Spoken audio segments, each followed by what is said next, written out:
crafty friends. Hello, everybody. I am coming at you today, and I am going to use my Prismacolors. Ta-da! We're going to color this die from the Eiffel store. It's all kinds of little butterflies and ladybugs and caterpillars and a little snail. And a bumblebee. Oh, so that'll be fun. So, okay. So, like I said, we're going to use Prismacolors today. You know, just for fun. So, let's see what color I want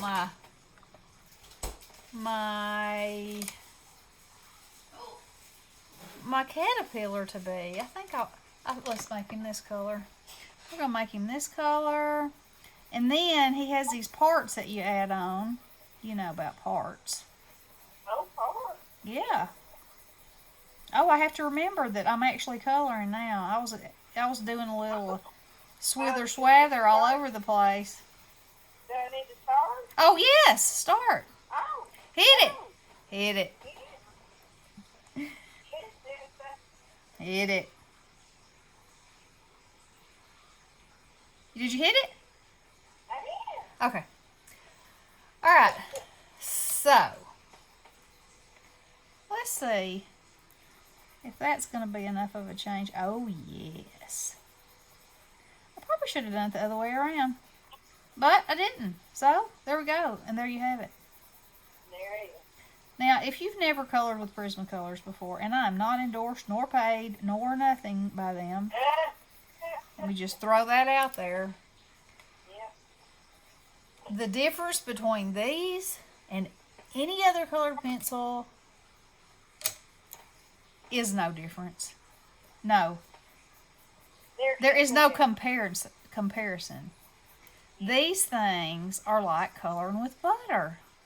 They are. They're just... I agree, because I thought, are you crazy paying $100, $150 for a big old set of color pencils? I'll never do that. Well. But little did she know, never say never. Never say never. Because I said, well, I tried hers out. And I said, then she was hooked. I got a small set. You know, a small set. Mm-hmm. Well, next thing you know, I'm buying a big old $150 set. Yes. I have no regret. Me neither. None. And believe me, I have bought other sets of color pencils. Oh, yes. I have quite a few kinds of sets, just like I do markers. Yeah, right. And I'm just saying, if you hadn't done it, you better try. Well, maybe you ought not try it. Ought not. Then you ought not to do it. If you want to color with butter and you want blending extraordinaire, try them. You can get a small set at Walmart and try them out. You will not be sorry. Yeah, but then it's going to haunt you for the rest of them. Well, yeah, but, you know, you can budget that into your life. Yes, that's right. Yeah. That is right. So. Good little pictures in here or there. Mm-hmm. Then you can save up to get Christmas money. Say, oh, that's right. Put that on your list. Yeah. Definitely. Right. Or save up your money. Uh-huh. Get a little Christmas money and say, oh, I know what I'm getting. Uh-huh. Mm-hmm. Color pencil. That's right. Nobody else would understand it unless they were a crafty person. That's right. But if they were a crafty person, they would get it right away. Yep. That's true. That is true. Because there just is nothing to compare, savoir faire. Mm-hmm. Yep. Just nothing. Nope. Just made me a little envelope envelop. Okay. Cutesy. Cutesy. Alright, well, I think this ladybug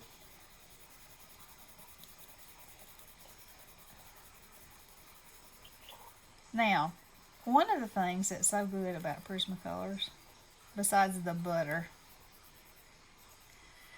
is that you can color and it can be line free. You know, they have a blender pencil.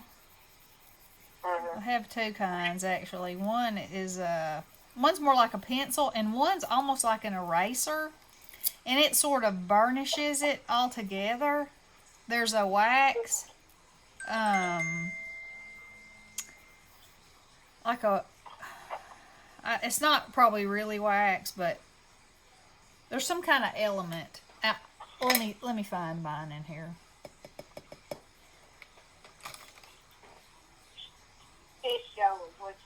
This is the colorless blender. Okay, so there's a colorless, and then there is a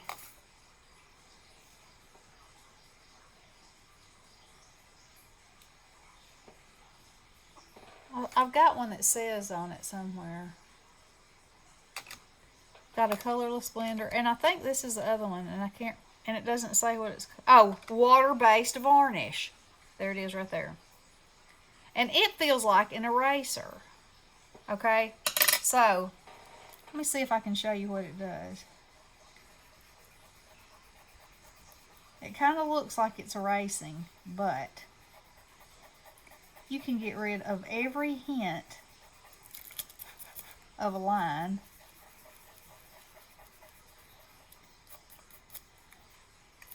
Look on his face. Now you can go real light. So I kept it dark around the edges and just kind of did it in the middle. But you got to make sure that before you go to another color, you clean it off by using it on a piece of paper, because otherwise you might get a color somewhere you don't want it. So let's see. Let's go around this red.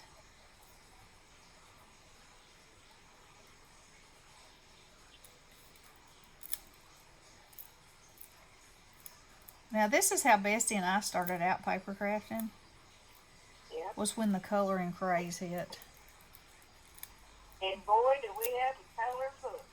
Still do. And still do. Got a ton of it. Mm-hmm. That we'll probably never use. I don't know. We can cut the images out. I need a piece of paper to write that on. Not a... Oh, to cut out the images. There.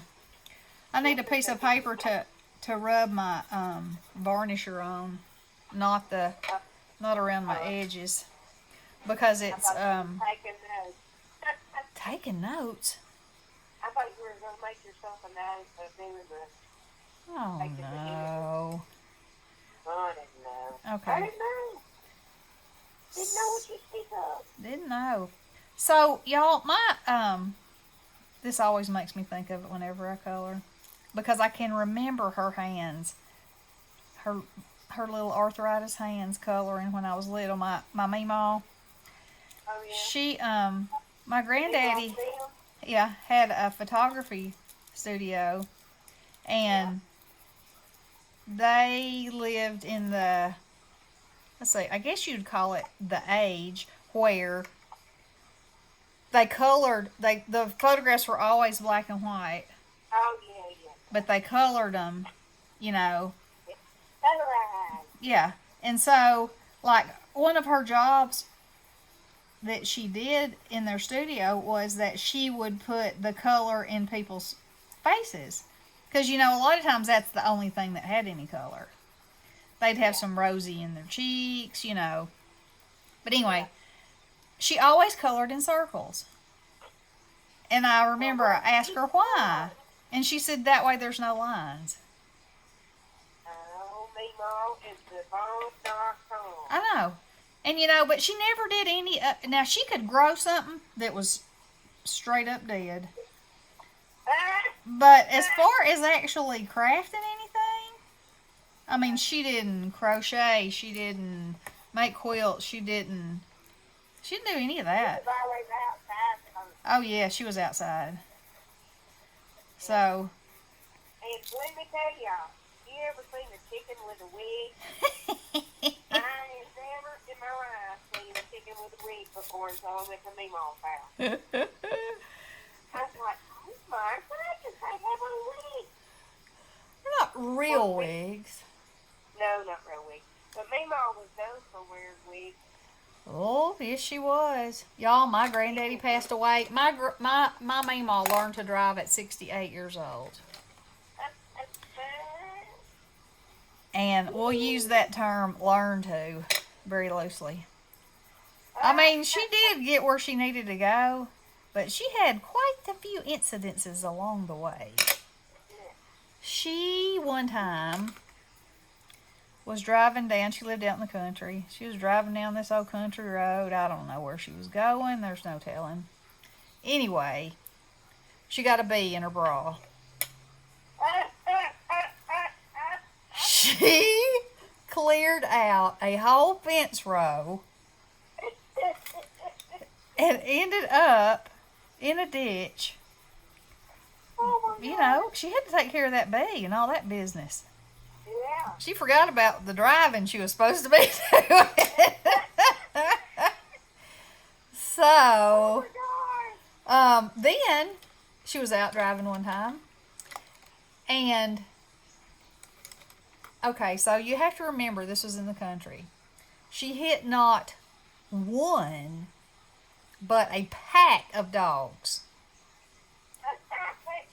I know this sounds like a far-fetched story, but it is not. It is the truth. And how do we know that? Because when we went to visit her the next time, you know, my daddy was out there checking her oil and her tire pressure and all that, you know, making sure things were like they were supposed to be. And the floorboard, the back seat, it was a Nova. It was a Chevy Nova. And the floorboard under the back seat was pushed up as high as the seat. And Daddy said, Mama, what did you hit? Oh, I didn't hit anything.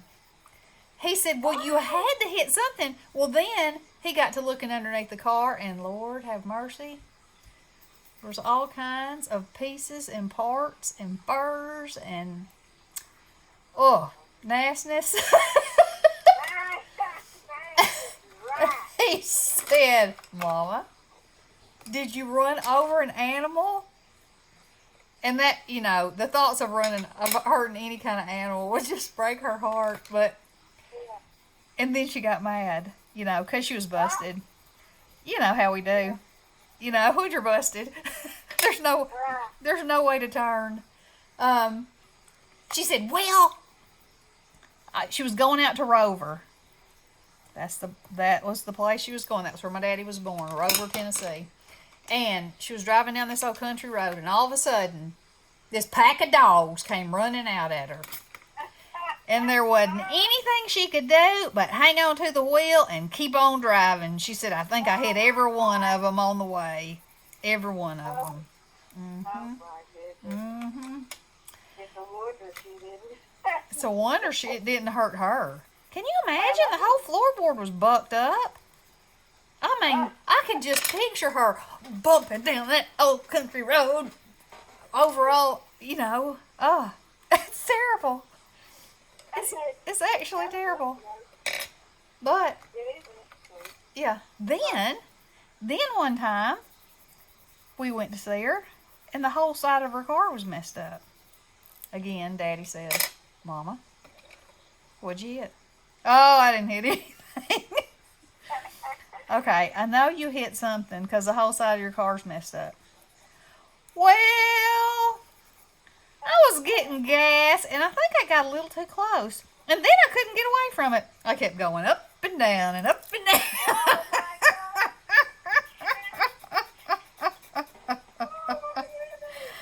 Oh, my. She was a hoot and a half. Tell them about her wearing that black wig in the grocery store. Okay, so she worked at Kroger for a million years. And, I mean, she retired from Kroger. I have all her Kroger pins, you know. And back then, they had a uniform they had to wear. It was baby blue dress buttoned all the way down the front, and they had their name tag on, their Kroger badge, and then if they won any awards and stuff, you know, they had their pins on. And so so anyway, she worked at Kroger. Well, when my granddaddy passed away, she was always fun, but she was never extravagant in the things that she did that we knew of when he was alive. But when he passed away, we went up there to visit her yet again. And she had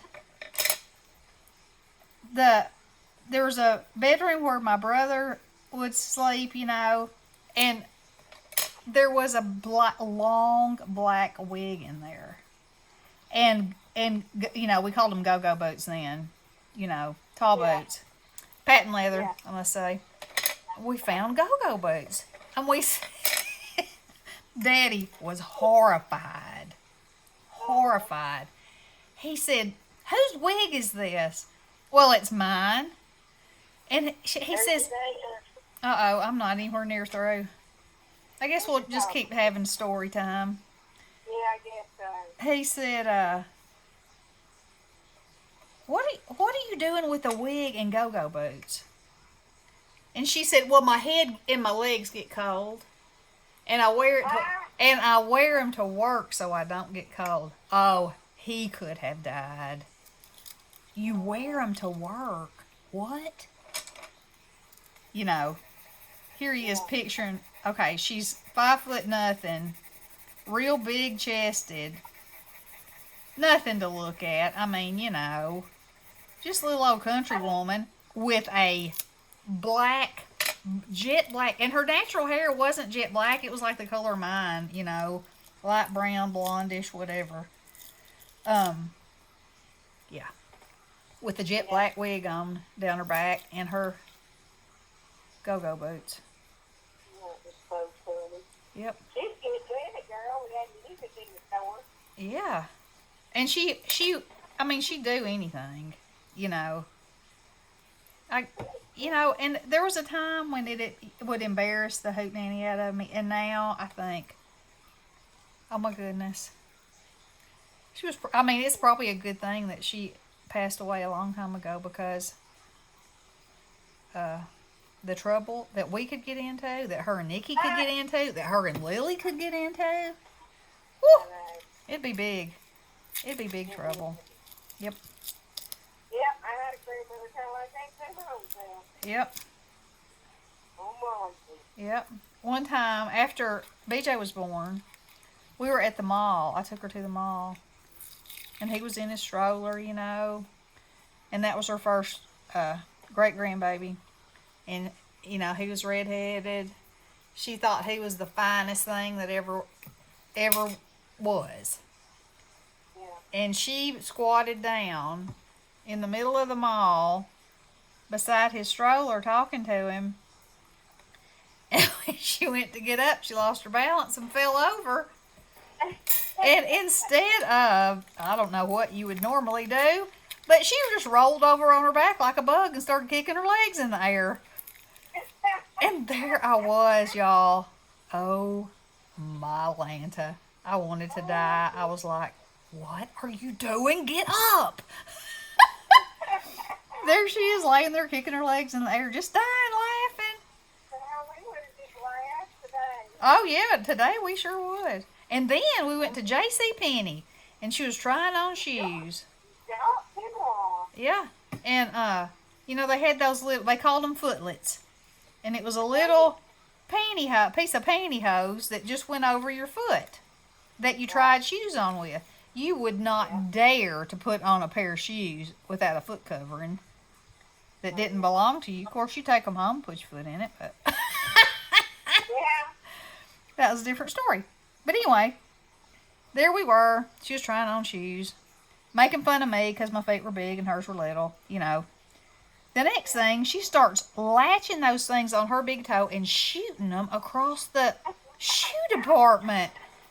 And there was a man sitting, you know, and she was aiming at his head. And so I don't think she ever hit him, But it did sail by him enough that he knew that somebody was doing it.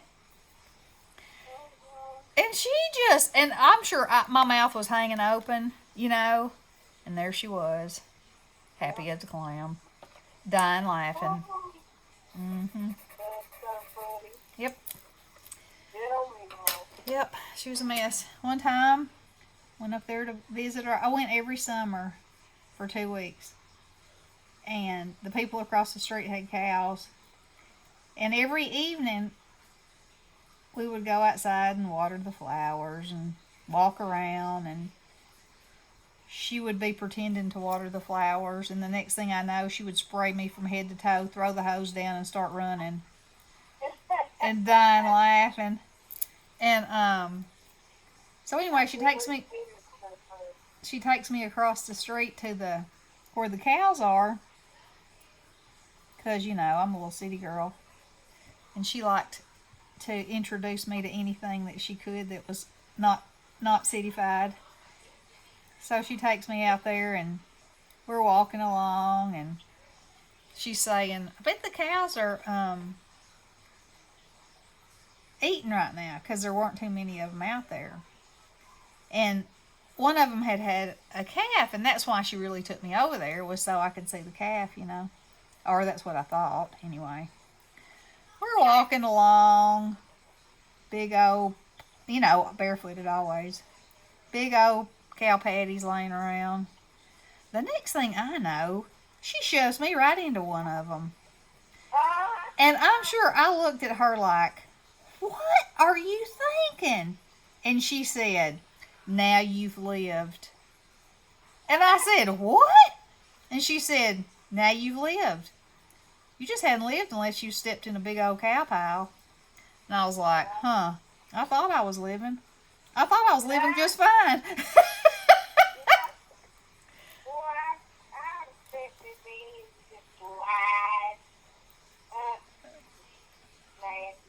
Oh, yes. And you know, when you spent the night at Meemaw's, you didn't have to take a bath at night, but you had to wash your feet. Now, those feet had to be washed before you got in the bed.